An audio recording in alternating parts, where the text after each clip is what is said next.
বন্ধু তোর বুলো কিতা বুলো জিলাপি জিলাপি হ্যাঁ আজকে মসজিদে জিলাপি দেম শুক্রবারের দিকে হ্যাঁ হ্যাঁ যা যা যা যা আচ্ছা A few moments later. কমসে কম দুইবার লইয়াম একবার খাই আরেকবার লইয়াম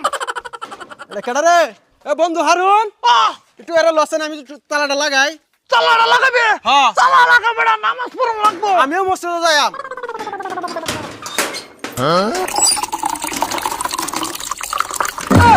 কিসে বেড়া জিলাপি গাওয়ার কুষ্টি মাইরা দিছে কিসে আচ্ছা তো সরা মুচ্চা দিছে রে বন্ধু মুদ্দা দিছে চল বেড়া টিকা ফাটা চেঞ্জ করে আগা যা নিজের উলাবান নাই মাইসের উলান মুচ্চা পিছে সিরাজুল কালো কিসে কি নামাজ শেষ নামাজ তো আর 10 মিনিট আগেই শেষ জিলাপি শেষ সবই শেষ